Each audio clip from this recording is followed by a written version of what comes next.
Welcome back to Grasping Gaeilge. Today we're going to look at an t-urú. Today we're going to look at what are the urús, when do we use an urú, and finally the exceptions. The urús are as follows: M before B, G before C, N before D, D before T, N before G, B before P, B, H before F.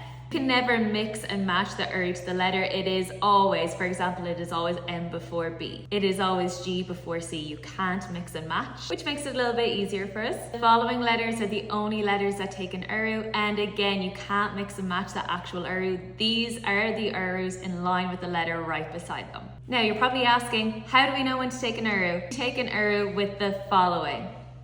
Make sure to screenshot this. This is all you'll ever need.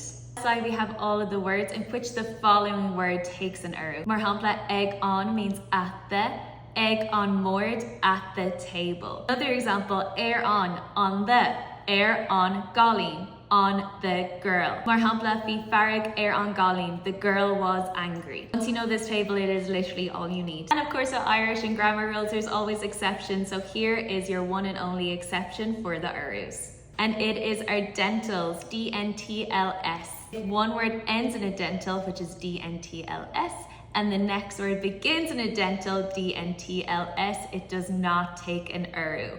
Mar hampla, ag on doctor, at the doctor. On finishes with N, which is a dental. Doctor begins with D, which is a dental, so therefore we leave it the same. Another one, quig on chalk, to the house. On ends in N, which is a dental. Chalk begins with T, which is a dental, therefore we leave it the same. You're probably asking, what happens if it takes an urú, but it is not on the urú list? Therefore you leave it the same. Mar hampla, on the mother, on maither. M is not on the urú list, so therefore it stays the same. Again, this is a really brief explanation of the urús, but I hope it helps.